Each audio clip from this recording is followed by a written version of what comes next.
नेतारं भेत्तारं कर्मभूव्रतां ज्ञातारं विश्वतत्त्वानं वन्दे तद्गुणलब्धये। बोलो देवादिदेव खजरा श्री आदिनाथ भगवान की। अपने दोनों हाथों को ऊपर करके जयकारा लगाएंगे। बोलो वर्तमान शासनिक वर्तमान महावीर भगवान की। मुनि कुंजर ज्येष्ठ आचार्य आदि सागर जी महाराज की। तीर्थ भक्त शिरोमणि आचार्य श्री महावीर कीर्ति जी महाराज की। वात्सल्य रत्नाकर आचार्य श्री 108 विमल सागर जी महाराज की जय। तपस्वी सम्राट आचार्य श्री 108 सन्मति सागर जी महाराज की। जिनके उर में की धारा समतामय सम्यत्व मणि से जिनने निज को श्रृंगारा। वचनों के मोती बरसाते अमर रहे चिंतन नागर। मेरे उर में आन विराजो गुरुवर श्री सुनील सागर। गुरुवर श्री सुनील सागर।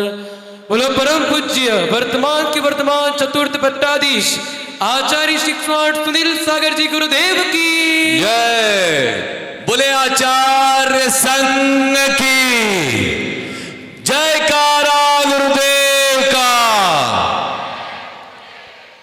बलि के महाबलियों का महान सौभाग्य है कि चलते फिरते महावीर सम आचार्य सुनील सागर जी महाराज का पावन सानिध्य आप लोगों को मिला है। पंच कल्याणक के लिए निवेदन तो वल्ली वालों ने किया था, आचार्य भगवान आपके सानिध्य में हो। आचार्य भगवान ने स्वीकृति भी दी, लेकिन मुझे नहीं लगता संघ को यहाँ लाने में वल्ली वालों को ज्यादा परिश्रम करना पड़ा हो। कितने लोग बिहार में आए वल्ली के लोग बताए हाथ खड़ा करके।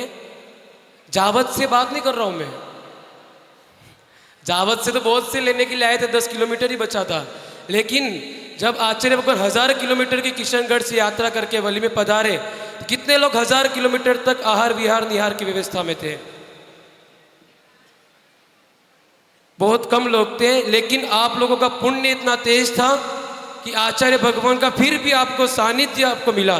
क्योंकि आचार्य भगवान किसी से ज्यादा आग्रह नहीं रखते कि आप इतनी व्यवस्था हमको दोगे तो हम पंच कल्याणक के लिए आएंगे।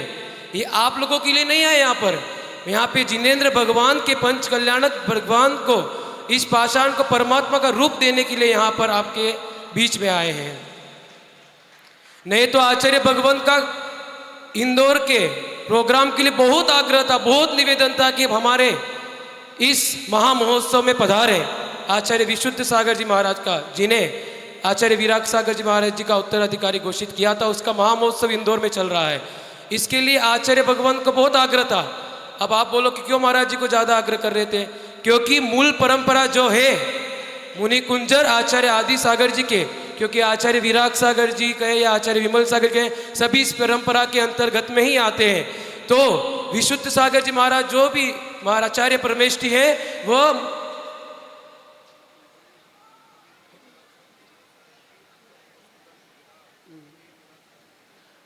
पूरी परंपरा की बात करें तो आचार्य आदि सागर जी महाराज जो इस परंपरा के प्रथम आचार्य हैं, सर्वप्रथमाचार्य हैं, इनके पट्ट शिष्य आचार्य महावीर कीर्ति जी महाराज, जिन्होंने अनेक साधकों को निखारा, अनेक साध्वियों को भी निखारा। ऐसे आचार्य विमल सागर जी जिनके दीक्षित शिष्य थे, एवं तपस्वी सम्राट आचार्य सन्मति सागर जी महाराज को जिन्होंने इस अंकलिकर परंपरा का तृतीय पट्टाधीश बनाया था। और सन्मति सागर जी के जो गुरु थे आचार्य विमल सागर जी महाराज जी थे। और आचार्य विमल सागर जी महाराज के शिष्य आचार्य पुष्पदंत सागर जी महाराज, महावीर कीर्ति जी के शिष्य संभव सागर जी महाराज है, गुंतु सागर जी महाराज है। और तपस्वी सम्राट आचार्य सन्मति सागर जी महाराज से आचार्य विराग सागर जी ने शुल्लक दीक्षा प्राप्त की थी। एवं आचार्य विमल सागर जी महाराज जी ने उनको मुनि दीक्षा एवं आचार्य पद दिया था। ऐसे आचार्य वर्तमान के जो इस मूल परंपरा के पट्टाधीश आचार्य सुनील सागर जी महाराज आपके मध्य में विराजमान है। इस पूरी परंपरा के जो अभी वर्तमान के पट्टाधीश है वो आचार्य सुनील सागर जी महाराज जी है। अब कहो कि आचार्य सुनील सागर जी महाराज को इतना आग्रह क्यों था विशुद्ध सागर जी का? तो मूल कारण यही था कि आप इस मूल परंपरा के पट्टाधीश हैं और मुझे भी इसका अधिकारी विराग सागर जी का मिल रहा है। तो आप इस कार्यक्रम में आएंगे तो इस कार्यक्रम की और गरिमा बढ़ जाएगी और 4 चंद लग जाएंगे। इसलिए पूरा आग्रह था कि इंदौर के महामहोत्सव में आचार्य भगवंत सुनील सागर जी महाराज का पदार्पण हो, लेकिन आपके वली वालों का पुण्य कुछ ज्यादा ही था, कुछ आग्रह भी ज्यादा था और मूल आचार्य तपस्वी सम्राट के चरण यहाँ पे आपके नगर में पड़े 24 साल पहले। इस कारण से ही तब आचार्य भगवंत सुनील सागर जी महाराज का यहाँ पे पदार्पण हुआ। क्यों? अब आचार्य भगवंत ने अनूठा तपस्वी में लिखा भी वली के महाबलियों। क्यों लिखा? क्योंकि उस समय 2004 में जो केश लोचन की बोली इतने बड़े राशि में किसी ने प्राप्त की थी 7 लाख रुपए में उस समय, और अभी तो आपको सिर्फ आचार्य भगवंत देखना कभी किसी को कुछ बोलते नहीं, कुछ कहते नहीं कि आप ऐसा करो। आप लोगों को बोला था कि ऐसी पंडाल लगाना बहुत गर्मी है? आप लोगों को बोला था इतनी बड़ी एलईडी लगाना अच्छा दिखेगा? इतनी बड़ी भोजनशाला, पत्रिका में 80 नाम है भोजनशाला के, वात्सल्य तुम्हारे जो भी देने वाले, बोला था कि आचार्य श्री ने कुछ आग्रह किया था? कुछ भी आग्रह नहीं किया था। वो सिर्फ जो शावकों के हित में होता है ऐसा सिर्फ मार्गदर्शन करते हैं, वो भी आग्रह नहीं रखते। आपके वली के पंचों को पता होगा कुछ दिन पहले कुछ कहा था आचार्य भगवान ने कि एक बड़ी प्रतिमा भी मंदिर में लग सकती है, उसी दिन कहा था। इसके बाद जोर जबरदस्ती की किसी से? उस समय 2004 की बात है, इतनी बड़ी राशि में शायद इस प्रतिमा की इतनी बड़ी राशि भी नहीं होगी, फिर भी आप लोग,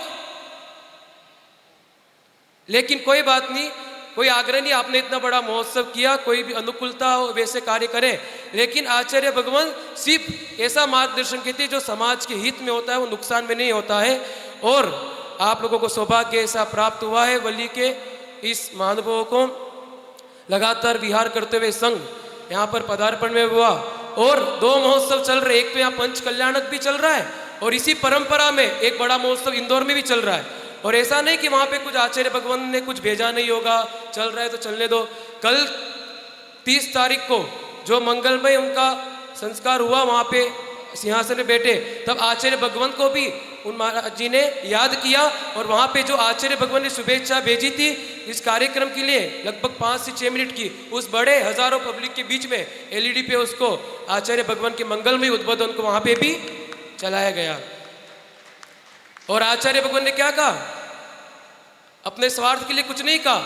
आचार्य शिव इतना कहा कि जो मूल आचार मूल आगम से चलना होता है और जो अपना परंपरा है उसको साथ में लेके चले और सभी श्रवण संस्कृति को आगे लेके चले, ऐसा उद्घोष किया। और ऐसे महान आचार्य आप लोगों को सौभाग्य मिला है।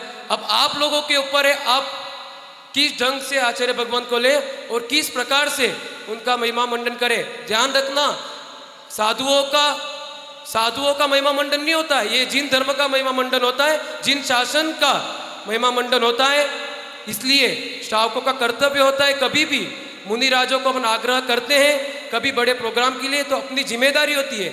साधु नहीं कहेंगे हमारे विहार में साथ में चलो, वो तो सिर्फ मार्गदर्शन करेंगे। आप लोगों ने निवेदन किया, आपकी जिम्मेदारी बनती है कि साधुओं को अपन वहाँ पे लेने जाए और उनकी व्यवस्था देखे कौन बिहार में चल रहा, किस ढंग से क्या हो रहा है।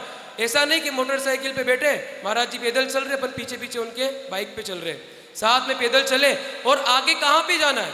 अब यहाँ से भी विहार तो होगा ही, यहाँ पे तो रुकेंगे नहीं ज़्यादा टाइम, पंच कल्याणक हो जाए, क्योंकि आगे भी पंच कल्याणक प्रतिष्ठा महोत्सव आपकी समीप गाँव में बोरी में पंच कल्याणक प्रतिष्ठा महोत्सव 7 तारीख से प्रारंभ होने वाला है।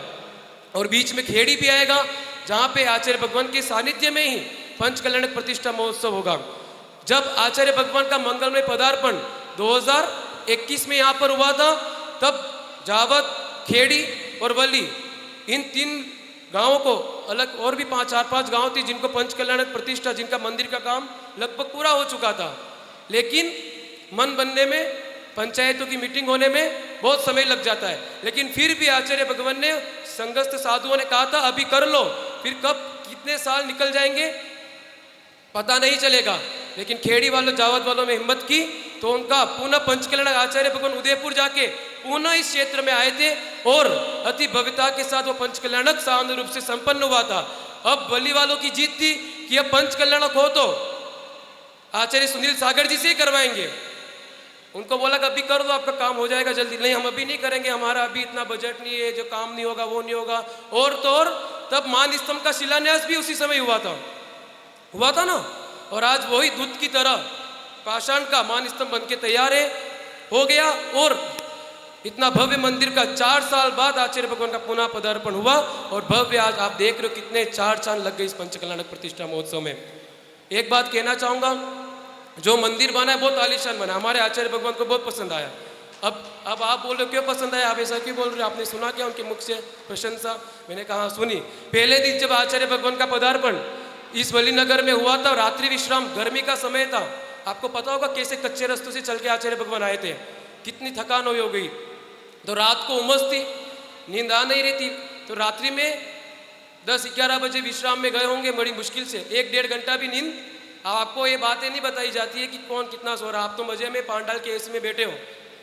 आचार्य भगवान ने किसी घर में नहीं विश्राम कर रहे, आपने भले सबके घर खोल दिए होंगे, आचार्य भगवान जो अभी नया मंदिर बना है ना आपका, उसी में ही विश्राम करते, चाहे कितनी उमस हो चाहे कितनी भी गर्मी हो, उसमें विश्राम करते हैं। अब उमस तो थी, तो विश्राम से 1-1.5 बजे ही वापस उठ गए। और आपका जो पुराना प्राचीन मंदिर है, पुराना जो पास मंदिर है, उसके बाहर गेट के पास बैठ गए। अब वहां पे क्या कर रहे थे आचार्य भगवान?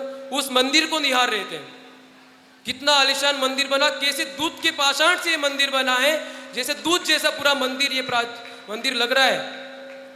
तो इतना गजब का आपका पुण्य और इस तपस्वी सम्राट का आशीर्वाद ही कहेंगे कि पहले आपको भी नहीं लग रहा था कितना आलीशान मंदिर बनेगा, लेकिन अब आप रत्नों की प्रतिमा भी उस मंदिर में विराजमान करेंगे।